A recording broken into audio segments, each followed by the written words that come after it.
మరిచిన మరచునేమో నేను నిన్ను మరువను.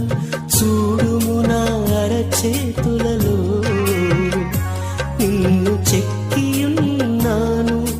నీ పాదము తొట్టిల్లనీయను నేను.